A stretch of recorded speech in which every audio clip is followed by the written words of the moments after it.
Awesome. Well, on that note, I think we'll move to the next talk. It's more about things like how to get a damn job. It's pretty awesome.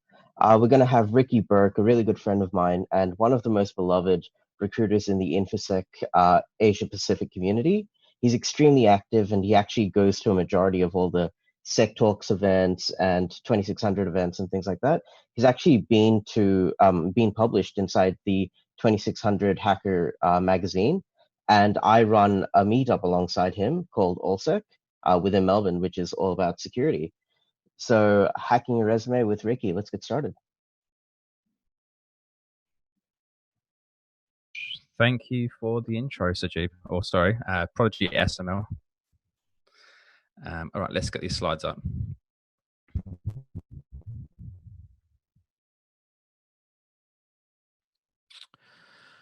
Okay, cool.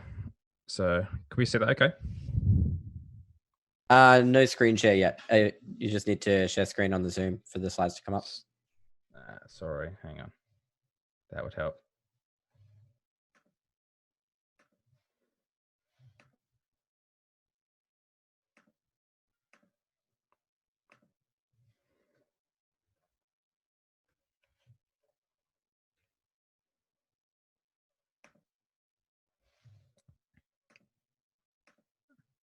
All right, cool. Thank you for your patience there. Yep, confirmed. Good to go. All right, so great talk, Reese. I enjoyed that. So you've given me something to try and follow up with there, so no pressure. So thanks to the Bugcrowd guys for asking me to do this, hack your resume. So hopefully very relevant to try and leveling up people's careers. Prodigy SML, thank you for the intro. That was really cool. Let me get started. So I'm Ricki Burke. I run a recruitment company, cybersecurity recruitment. We support customers across APAC and now starting to look at the US as well. I do like to be involved in the community. I'm extremely passionate about this industry and love it. And I'm very fortunate to be involved in quite a few different things, from talking at B-Sides events to running a mentoring program with Codingo, running the meetup with Prodigy SML, and lots of other cool things. It's just an amazing industry to be in, and hopefully I can share some stuff along the way that I pick up on a daily basis, talking to leaders out there, and also just stuff we see in process to help people out with their careers. So we put together some simulated jobs. What I want to do is run through some feedback based on what we saw, so the good, the bad, and etc. I reached out to quite a number of CISOs and hiring managers to ask them their feedback. These are the guys and girls that are actually reviewing the CVs, hiring people. So I have an opinion based on someone who sees a lot of profiles and CVs, but also I wanted to share their feedback on the actual hiring managers themselves. So hopefully we're going to help you level up your application. So I thought I'd drop the name there as well, and then show you an example CV that I put together as well, that I think if I saw it, I would appreciate it massively. All right, so fake jobs, or simulated jobs. We put together 3 roles. So a junior SOC analyst, a penetration tester, and security engineer.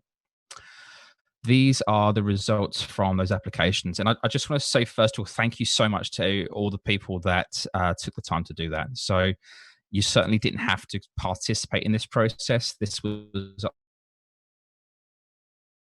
I think, more of a hopeful thing that myself and the guys from Bugcrowd were hoping for, and it came off. So thank you to everyone that basically put some time in to help us out and hopefully help you out as well. So there's definitely some mixture of profiles, some good ones and ones that need improving, and that's what this is all about.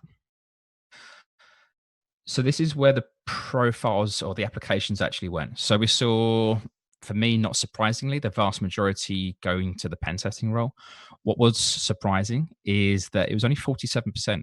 Normally when we have these conversations, particularly Codingo and I, it feels like 90+% of people actually want to be a pen tester.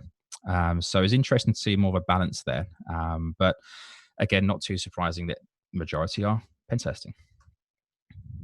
So this is For those people that didn't go through this process, this is what you come across. So you followed a link and then you came across this mock job description.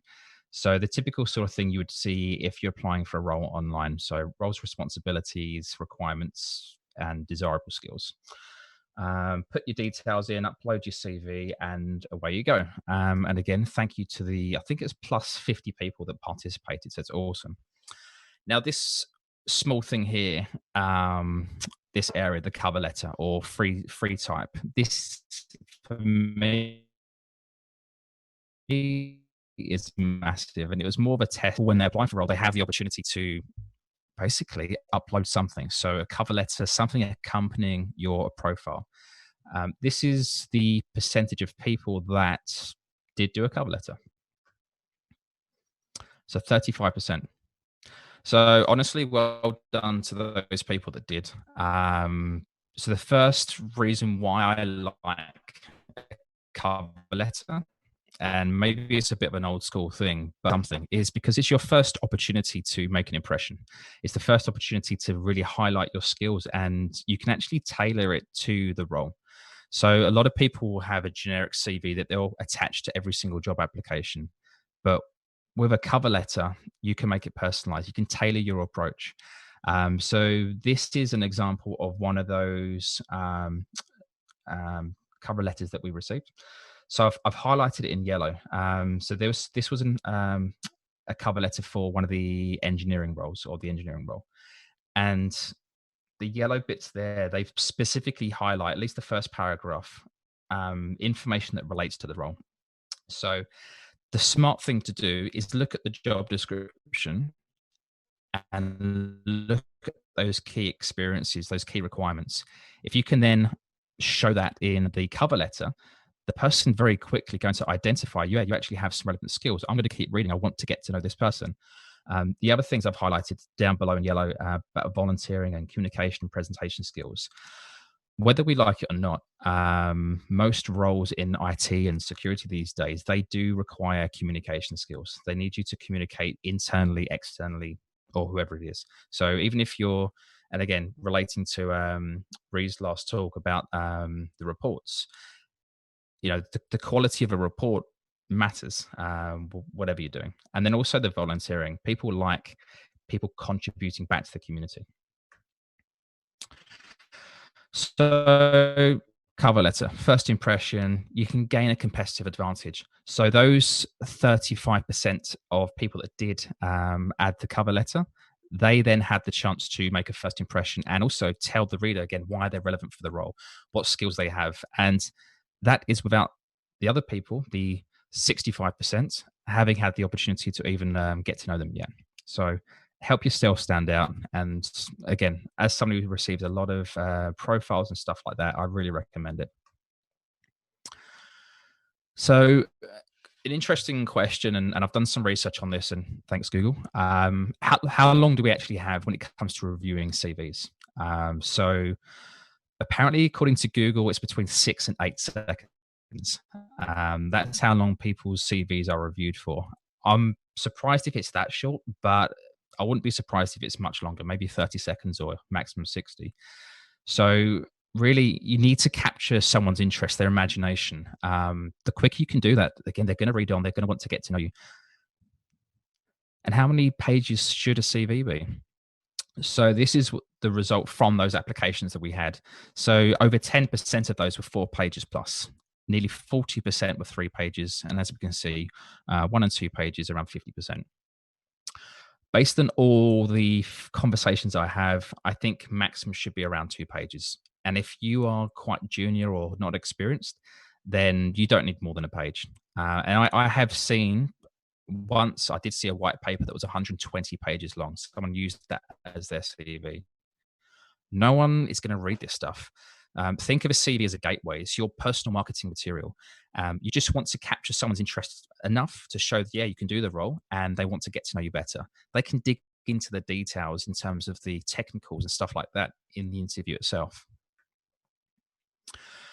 One person did attach a file that we couldn't even read. So yeah, at least attach a profile or a version through that someone can actually assess. So if someone has to take extra steps to try and read your CV, then again, if you're one of X number of applications, you want to save some time, make it easy for the reader. They don't want to have to go through extra things or download anything else to actually read your CV. And I'm glad to say I didn't see this on these CVs, but I have seen people put passport information, even their family's passport details and things like that on a CV. Which is just ridiculous. And these are people working in security as well. So obviously you don't need that stuff. Most people probably watching this wouldn't do that, but there are people in the world that would do this crazy stuff. Also, you don't need your date of birth. You don't even need, like some people still put their address. You don't need that. Put your nearest city or put your suburb. You don't need to reveal that much personal information, but at least maybe show location. This is part of, so on someone's CV, I always recommend having a summary. So some people jump straight into having their experience. I think have your name, etc., and then have your like a profile summary about yourself.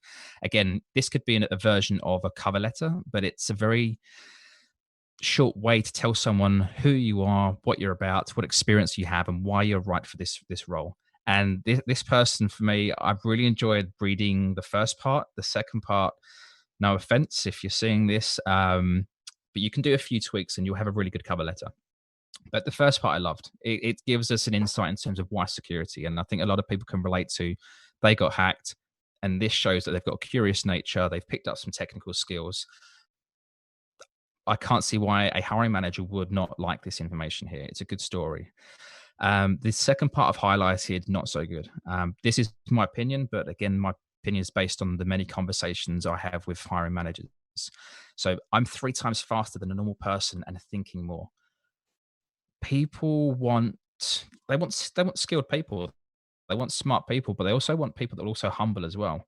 If you're claiming to be the smartest person in the room, the fastest person in the room, the most technical person, or whatever it is, then you better back it up. And if you can't back it up, then you're going to look like an idiot. And even if you can back it up, you're not really showing that you're the most humble person. And more and more companies these days out there, they're not looking for, yes, they want the technical person, but they also want a team player. So unless you're hiring a freelancer who's coming just to do a test or something, a very specific piece of project, they're going to come and go. But if you're looking for a job, a role with a company, they want people that are going to be part of a team, part of a culture. And a lot of companies talk about the no dickhead policy. And it's true for so many companies I speak with. So I spoke to a lot of CISOs and hiring managers, and I collected a lot of the information, shared their bullet points. And what I did ask them was, what are your top 3 to 5 tips on hiring, reviewing CVs and things like this? So I've managed to put a lot of that information together. And again, it's stuff I know, but it's nice to see it reiterated through these senior people that are hiring and reviewing people on a daily basis. So that first point, an icebreaker. Yes, it is. It's an icebreaker. It's make your first impression, make it count. And that's where, again, having a good cover letter, having a really good profile summary is massive. So you're going to help yourself stand out. And again, when you've only got maybe, let's pretend it is 6 seconds, let's pretend it's 60 seconds, whatever it is, you've got a small amount of time to make that first impression and make a positive one as well. You don't want to keep the real juicy information, the stuff that they need to know about, down at page 2 or down at the bottom. So make it relevant and make it stand out as quick as possible. Most of those hiring managers said the same thing, no spelling errors. So yeah, simple as it is, we've got all these tools and stuff these days, and it's easy to make mistakes and run things quickly. But whether you're using Grammarly, whether you're doing spell check, whether you're getting someone else to read it, do something. No spelling errors. There's no excuse. No long CVs. No one's got time for that.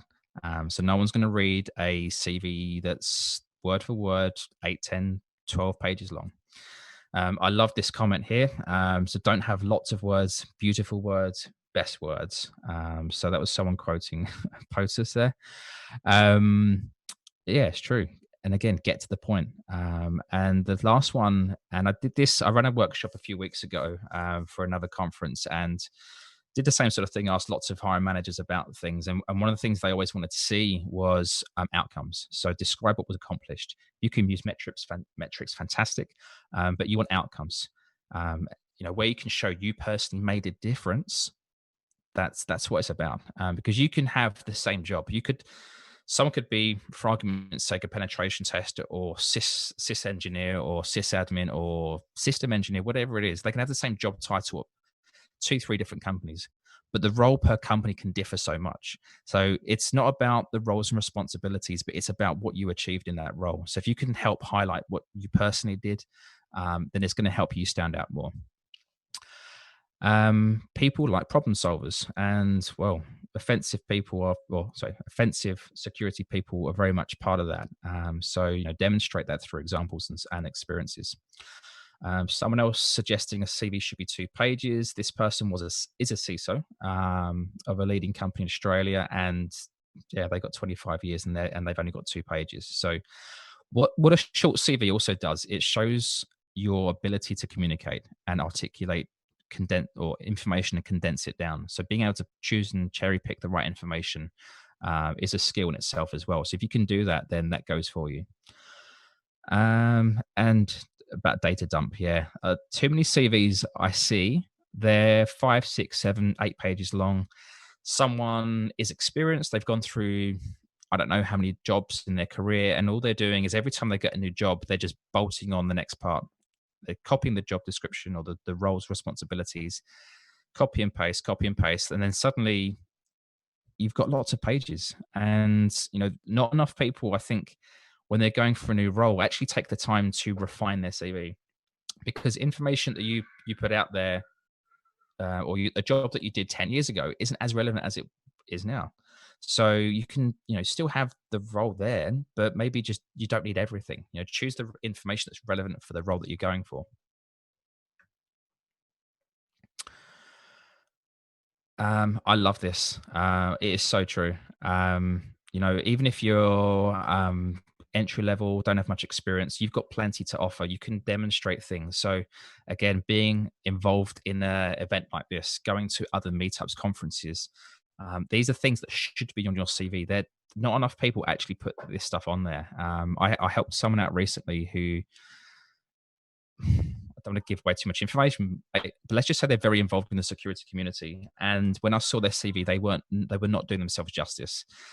We tweaked a few things, and after that, the CV looked fantastic. And again, it's all about information. This is an information sharing exercise. So make sure that you're doing yourself justice as well, especially if you're involved in events, meetups, you've had CVs published or whatever it is. This stuff needs to be shared. Again, spelling errors, please, please, please. It can't be mentioned enough. Check it, because I see too many CVs from smart people that have those issues. So it's easy for me to tidy up, and I'll do that for people when we're putting a CV forward. But if you're applying for a role directly and you haven't done that final check, it's going to be there, unfortunately. I like the last one. So about tailoring your approach, basically. So a lot of people, if they're desperately looking or just really eagerly looking for a role, they'll apply for lots of different jobs, and they'll not always tailor their approach. So you can not just tailor the summary, but tailor the actual approach itself. Are you applying for the right jobs, the right companies? Have you read the job descriptions?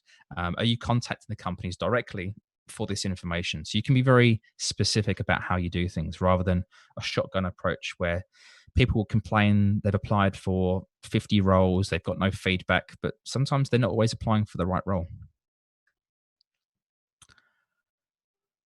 Massive, this one at the top. So read the job description, ensure you've actually, if you're matching the requirements here, then this is your opportunity to go back to that cover letter, go back to that profile summary and tell them, if they're looking for X, Y, Z, and you've got these experiences, then you can show that. And if someone can see that in their first 15, 20 seconds, 30 seconds of seeing a CV or the cover letter, they know that you're interesting for the role, and they'll want to get to know you. Develop and sell your brand, which sounds like a sucky thing to say. But whether you call it brand or whatever it is, we've all got a reputation as such. And again, some people might not always do themselves justice. They might do some amazing research, but they don't talk about it enough. And yes, a lot of people, I guess, in IT or security can be a bit introverted and don't want to put themselves out there. But sometimes you need to. I'm going to call you out on this, Codingo, in a positive way. But if it wasn't for the stuff he's done in the community, if it wasn't for the things that he shared on his GitHub and the things he's been involved with, I don't think he'd be where he is today. It's one thing having the technical skills and abilities. It's another thing showing that and demonstrating that, because if people can see that, then you become elevated in the community. It can be a crowded space, but if you can help yourself stand out, it can only be good for your career. Networking is massive. Maybe a bit harder to do in person these days, but again, a lot of people wouldn't be where they are in their career without the networking side of things. So yeah, like whether it's online, whether it's offline in the future, really important to build those relationships. And the people that you see today that are very senior in their roles, again, chances are they wouldn't be where they are without the networks and relationships, whether it's mentoring, whether it's advice, whether it's knowing someone who could actually then refer you for another role. There's so many ways. So it's one thing. Let's fast forward 6 months, 12 months, and we actually get to go to conferences around the world again. It's one thing going to an event or a local meetup. It's another thing actually talking to the people there, because you could go to 10, 15 meetups or conferences in a year, but if you don't talk to anyone, then you're missing out these opportunities, because there are lots of great, there's content out there. The thing is, the content at the conferences, a lot of it can be watched online anyway. And not to say don't go and see talks, but don't miss out on the opportunity to go and physically talk to people, build some relationships, because you just don't know where they can take your career. It's crazy. Like I ran a Resumé workshop at B-Sides Melbourne last year. And one of the guys that I met, I actually ended up placing him in a role because I just got to know him and I knew he'd be immediately a really good match for one of my customers. They were looking for someone more senior, but I knew that he was a good fit for their culture and he had near enough of a background of what they'd be looking for. Not only that, the guy the year before, he met his now girlfriend at a conference. It's just weird. Like, you just never know how life is going to take you sometimes. When it comes to interviewing, make sure you're doing your homework. So research the company, research the role, research the people you're going to meet. Because again, not it's an information exchange, this situation here. And again, if you can show that you are someone who takes the time and you've actually put the effort in to show, well, yeah, I want to get to know you, and you might have mutual connections, or you can demonstrate that, this person spoke at a conference X number of years ago, or they built this tool or whatever it was, then they can show that you actually do care. And that's what people want to see as well. Someone did mention a thank you letter. So maybe not a letter, but maybe email. Rarely this happens. And I've got a podcast coming out on Monday where I'm talking to someone in talent acquisition at a big tech company. And this is one of the things that we discussed. Very, very minimal number of people will do a sort of follow-up thank you email. And it's not a chasing email to say, like, where's my feedback, but more, thanks for your time, great to meet you. Just a very polite thing. And it's a great reminder and it's courteous. And it's just, again, that's another thing to help you stand out. All these small things is about giving you a competitive advantage in your career. And smile and be authentic for interviews. At least try to.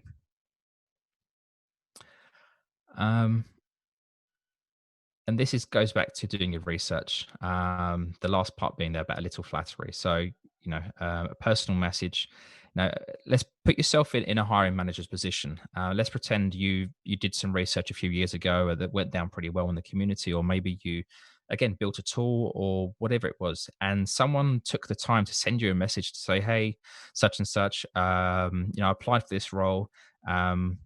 Looking forward to my response. And by the way, I saw this thing that you built a couple of years ago. Really cool work. Thanks for what you've done for the community.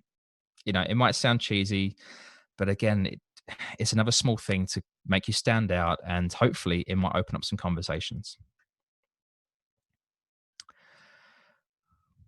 Yeah, I really feel this. So experience matters more than knowledge-based exams. I get this question so often: what certification shall I take to get a job? And honestly, I just, except for OSCP, which I don't even think guarantees you a job these days, but it will get you an interview. This is a competitive space. Like, it's a really weird industry where if you're trying to break into it, it's bloody hard. Once you're 6 months into it, you've got a job, then stuff comes to you. The opportunities will come to you. Or if you're looking to change direction in your careers where people might want to pivot to one thing and go somewhere else, the most important thing is learning the skills. Yes, it's helpful to learn certifications, but if I'm honest, I wouldn't recommend most of those because I think a lot of them are a waste of time. And I think rather than spending money on that, go and learn the skills that you actually need for a job itself. So if you know what you want to do, so if you want to be a pen tester, if you want to be a SOC analyst, you want to be an architect, you want to be whatever it is, a simple thing you can do is go and talk to 10, 15 people that actually do the job and ask them, what do you do? What are the skills that I should use on a daily basis?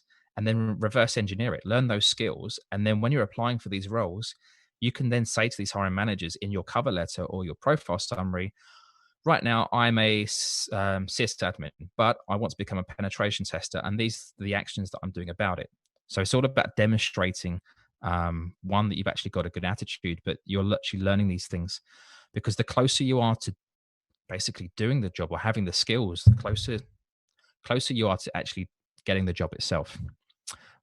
So it's something I'm very, very passionate about, to be honest, because I see so much wastage out there, and so much, quite frankly, bullshit, on certifications that you don't always need them. I think it's more important about the specific skills, for the job itself.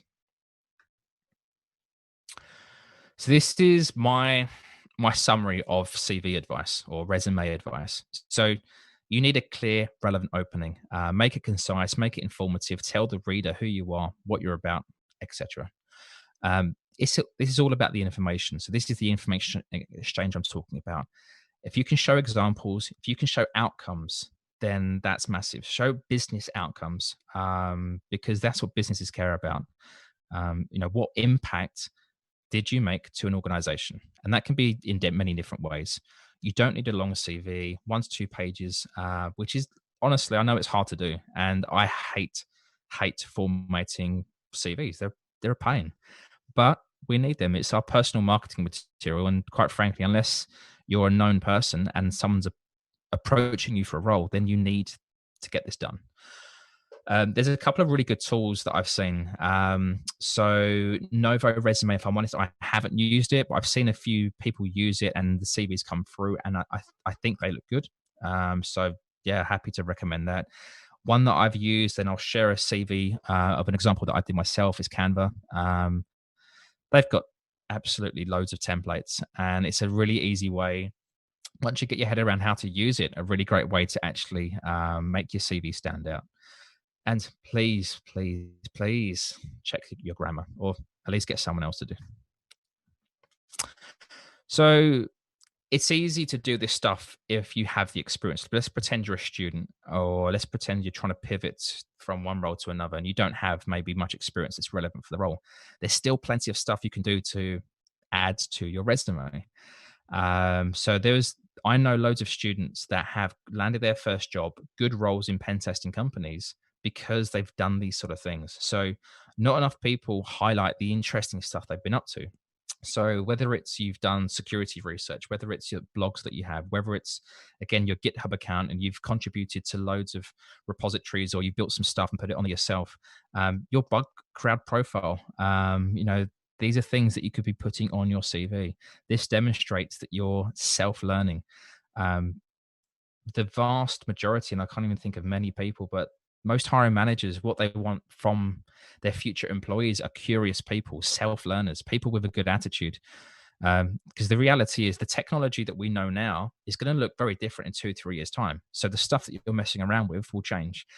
And if you can show that you've got experience and you've got the ability to actually adapt, learn, and you're actually passionate about this stuff, you're doing it yourself, not because your boss wants you to do it or because it's part of your job, but because you actually want to. Those things are the differentiators. A cool reminder, and thank you, Shirin, from MDSec in the UK, is about reports from CTFs. So is this something you have to do? No, it's not, but it's another thing to help you stand out. So if you can demonstrate, let's pretend you want to be a pen tester. If you can demonstrate to, there's a role that you applied for at a pen testing company, you've sent your CV and you've put one or two reports in that you've put together on CTFs. This is the thing, like pen testing companies, they really care about technical skills and the ability to articulate information. This is where the value is for pen testing companies and their customers. It's the report. If you can demonstrate you've got the skills and abilities to do that, then again, you're demonstrating that you're very close to actually doing the job itself. And if you don't have much experience, you don't need more than a page CV. So this is a dummy CV that I knocked up through Canva. So this is me as a student. Oops, let's go back. Sorry. All right. So I have no actual experience in this CV, but there's a crap load of information. So I've got that I'm involved in the CTFs at the university.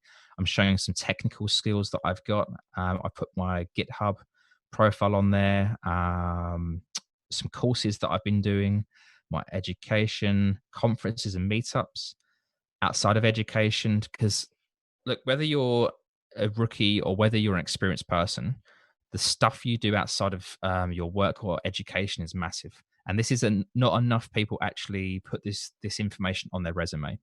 So please think about some of these things that you're doing, because it will help show the reader how involved you are in the community, how seriously you take security or the industry, and how passionate you are. Because if you're showing that you go to these conferences or meetups or whatever it is, you're actually investing your own time.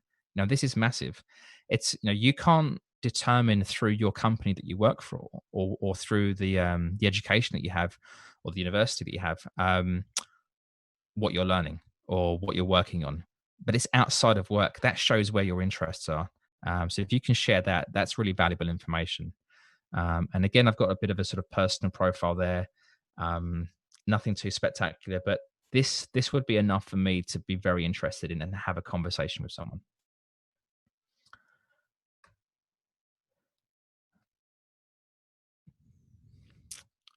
Don't lie. Please don't lie. It happens. People can exaggerate. I've heard it happen many times, and sometimes you need to call people out on it. But sometimes people don't get called out on it, but the other person will know. So this is an exact quote that someone sent me, which I thought I would maximize and really, really make a point there. But I hear about it. Obviously, this is not everybody, but sometimes people feel maybe desperate. Maybe they feel they need to demonstrate more than what they do. But companies much prefer someone who's honest and transparent. Instead of trying to exaggerate an answer and make something up on the spot, because the reality is you're dealing with some smart people out there. It's much better to say, I don't know, but I'm going to find out that answer. Or how would you do about it? Or ask a question, be curious. Because if you can show that mindset, it's much more appreciated to someone who's going to lie, that's going to lose trust. And based on that quote, I think this is relevant.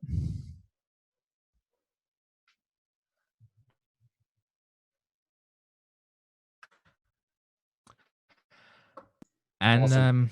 That's me. So Ricki, that's my handle.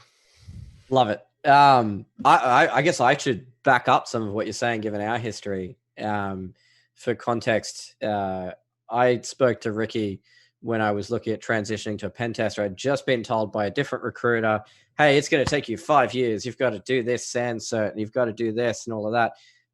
Despite having a really active GitHub, despite being quite well ranked in bug bounties and having proof points that I could do the job. And Ricki helped me to get in front of the right people. And the marker that the recruiter told me it would take me to get a pen tester is still in the future. And I'm now the global head of security operations at Bugcrowd. So I really, yeah. How many years? 5 years? So yeah, they told me 5 years to go through the hoops of it all, which was ridiculous. And to reinforce what Ricki's saying here, it was GitHub that largely drove the conversation. when I was interviewing, because tools that I'd written were being referenced and used by pen testers on the bench. So that was pretty awesome. But also, as someone who now hires, if someone tells me, hey, I contributed to this, I'm going to look at that contribution, which feeds back to the do not lie part.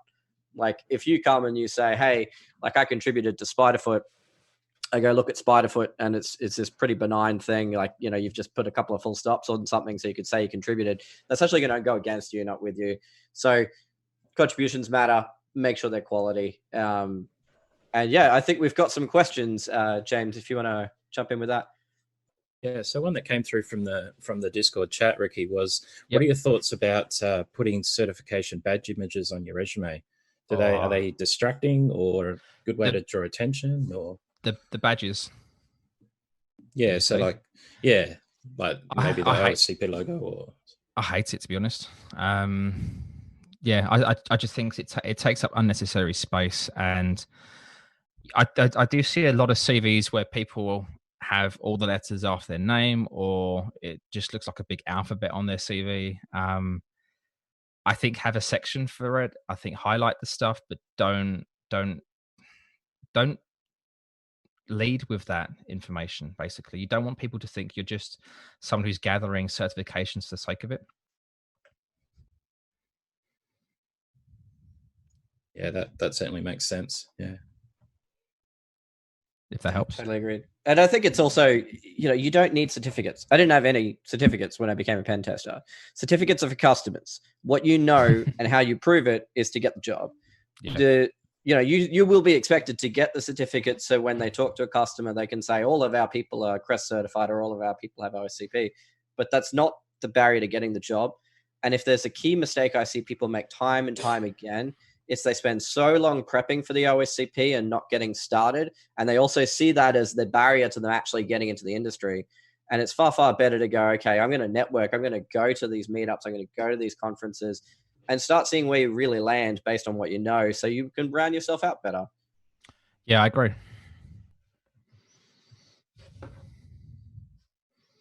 Great. So we're probably going to tie it up there. There's a heap of other questions we had here. We are on time. So Ricki will be in the Discord. Feel free to pepper him there. He's always someone who's got a lot to bring to the table on this subject, and really exciting. I think we've got time for one more, actually. If you want to, James, you had one more there? Yeah, I did. Sorry, I was just admitting our next talker into the room, so I might just have to scroll for a moment and fill in the dead air. I love Casey's background, by the way. It's been changing every talk. That's awesome. Yeah. So one question we do actually have, though, is you mentioned on personal branding earlier, so that would certainly be related to a social media presence. How do you see that playing out in getting a role, maybe a first role? Is it a positive or is it a negative thing typically, or how you conduct yourself on social media, I guess, is the important point there. Yeah, I guess you've actually sort of mentioned the words there, how you conduct yourself, because you could have a presence, but if you're a dick, then, you know, people will not want to hire you. But if you come across as a informative and helpful person, then yeah, of course it helps. You know, the thing is, and to be honest, like this is the same for me as well. Like I have to put myself out there a lot because I need a competitive advantage for myself and my business. Do I want to do it? To be honest, not really. The stuff I like doing is I like being at conferences. I like meeting people and actually doing stuff that's not, I guess, in the open end public forum and stuff. But it's good for business and it's good for people personally to, you know, I guess a number of people will not just do presentations to share knowledge, but the thing is, it does enhance your career. Because the more the people know you, the more people that feel like you have something to offer and you have something to share, then it just makes you more approachable. You know, you could be the best at something in the world, but if no one knows about it, then no one knows about it. And it's just one of those things. It's about awareness, I think.